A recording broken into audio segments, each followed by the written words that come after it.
Estamos en el mundo del antiguo régimen, un sistema viejo, lleno de privilegios, clases cerradas y reyes con poder casi absoluto. Pero justo aquí pasa algo enorme: las revoluciones burguesas, el momento en que la sociedad empieza a romper todo lo viejo para entrar a la modernidad. Básicamente, las revoluciones burguesas son los movimientos donde la burguesía, esa clase media que había crecido con el comercio, las ciudades y la industria, toma protagonismo y reemplaza a los viejos señores feudales.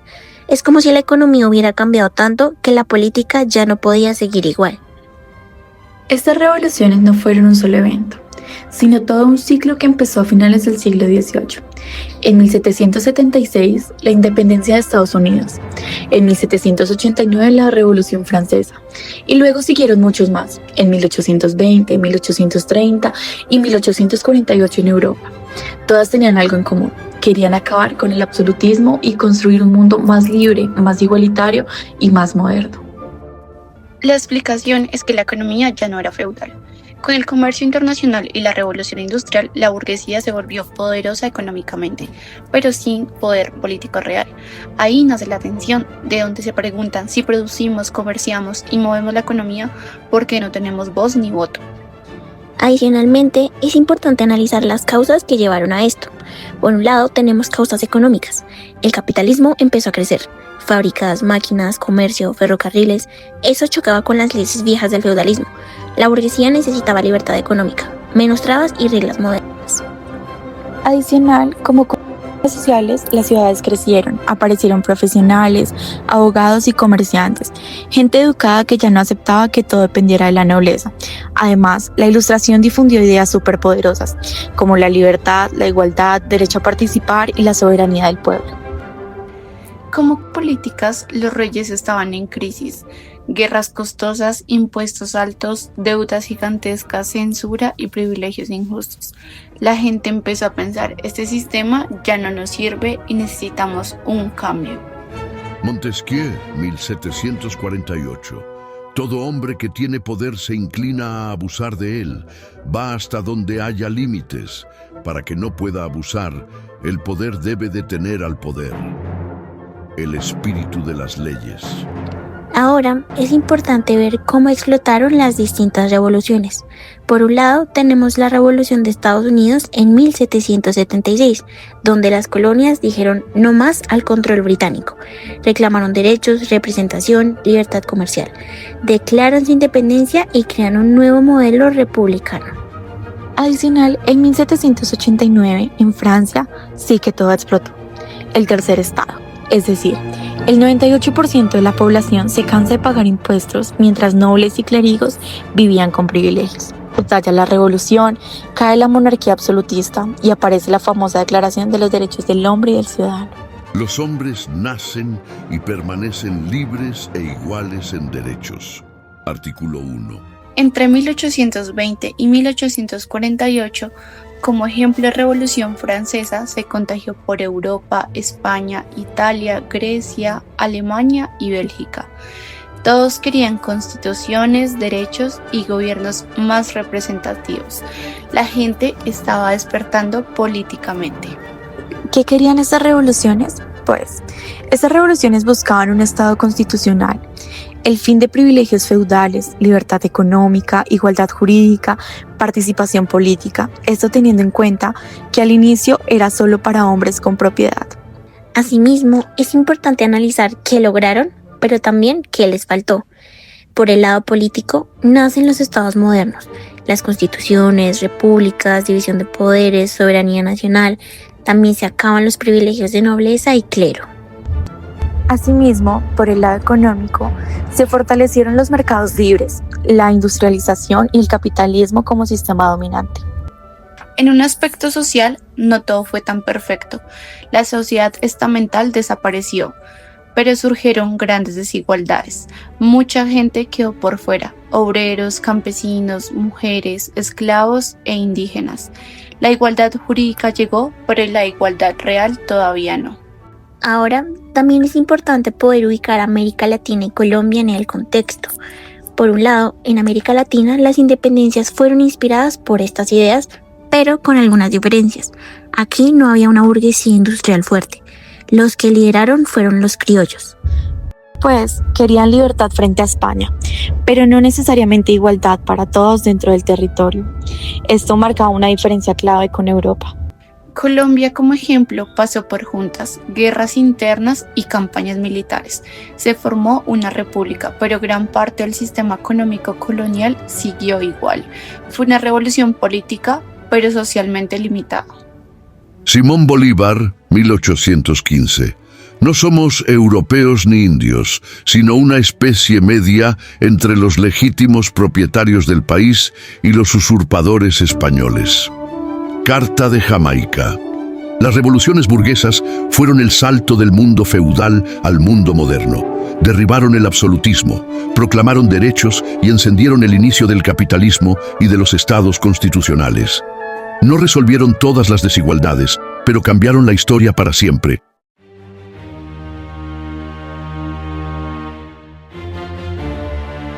Después de las revoluciones llega un momento decisivo, el instante en que las ideas se transforman en palabras escritas y los derechos dejan de ser un sueño para convertirse en normas. En el siglo XVIII nacen las declaraciones de derechos, documentos que cambian para siempre la forma en que entendemos la libertad, la igualdad y el poder. Las declaraciones de derechos son textos en los que se escriben y reconocen por primera vez los derechos fundamentales de las personas. Son el puente entre la lucha revolucionaria y la construcción de un Estado moderno. Lo importante aquí es que, por primera vez en la historia, se afirma que las personas tienen derechos por ser humanas, no porque un rey o una autoridad los otorgue. Igualdad, libertad, ley. Lo revolucionario de estas declaraciones es que rompen con siglos de privilegios. Antes, la ley dependía del rey y del estamento social. Ahora aparece una idea nueva. Todos somos iguales ante la ley. Esto elimina la vieja lógica feudal y abre paso al Estado liberal. También allí establecen principios básicos que hoy damos por naturales, donde se dice que la ley debe ser general, nadie puede ser detenido sin causa, la libertad de opinión es un derecho, la propiedad es un derecho protegido y donde también se dice que la autoridad legítima surge del pueblo. Son la base de la ciudadanía moderna. Pero, ¿por qué fue necesario escribir los derechos? Bueno, las revoluciones hicieron caer reyes y obligaron a pensar un mundo nuevo, pero las ideas no bastaban.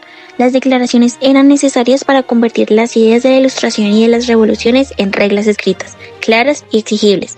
Sin escritura no hay garantía, solo promesas. Esas declaraciones también fijaron límites al poder, pues si el gobernante violaba los derechos, perdía legitimidad. Esto era una ruptura gigantesca con el absolutismo, donde el rey lo era todo. Adicional a esto, hubo varios eventos importantes en los que estuvieron involucrados países anteriormente mencionados. Por un lado, Inglaterra. En 1689, el Parlamento inglés firma el Bill of Rights. Aquí comienza todo. Este documento limita el poder del rey, protege el Parlamento y reconoce libertades básicas. También establece que no se pueden imponer impuestos sin consentimiento. Es el primer golpe fuerte contra la idea de poder absoluto. Tenemos también a Estados Unidos, país en el que en 1776 sus 13 colonias declaran su independencia afirmando algo totalmente nuevo, que todos poseen derechos inalienables como la vida, la libertad y la búsqueda de la felicidad. Y también en 1791 nace el Bill of Rights para Estados Unidos.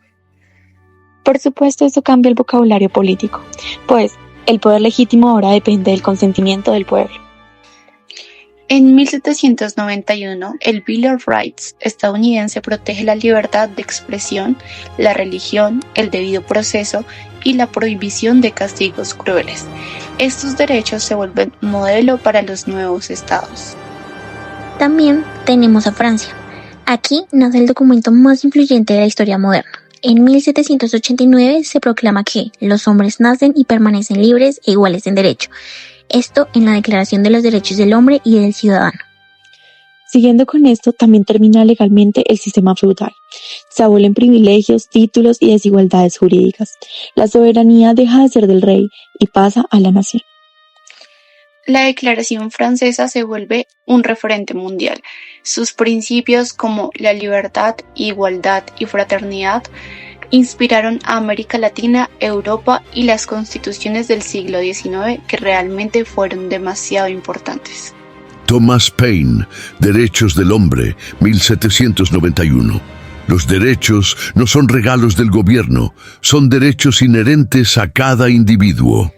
Asimismo, hacemos una adaptación de las ideas para Hispanoamérica y Colombia durante los años de 1810 y 1820. Por un lado, en América Latina, las juntas y los primeros congresos adoptan directamente estos principios: igualdad, soberanía, libertad y representación. Por otro lado, en Colombia, a eso ya de entre 1810 y 1821, se escriben actos, manifiestos y constituciones que reflejan esta influencia francesa y estadounidense. Y aunque no hubo igualdad plena para todos, sí surgió la idea de que los pueblos americanos tenían derecho a gobernarse a sí mismos.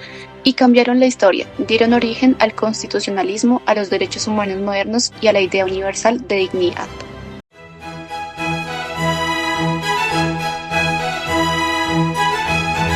El constitucionalismo surge porque las sociedades se dieron cuenta de algo básico pero poderoso. El poder sin límites siempre termina mal.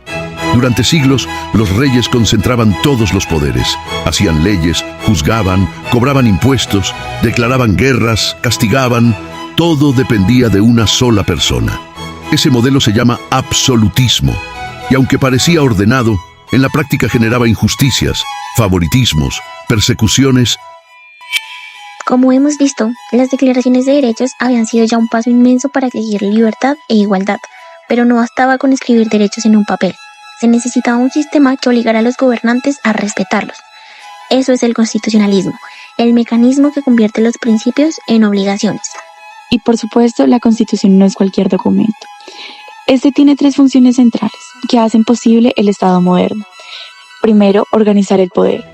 Este define quién gobierna, cómo se elige, qué se puede hacer y qué no. Segundo, limita el poder. Asimismo, impide que las autoridades actúen sin reglas. Fija fronteras jurídicas que ni el gobernante puede cruzar. Y tercero, protege la dignidad humana, pues reconoce derechos fundamentales que no dependen de la voluntad del gobierno.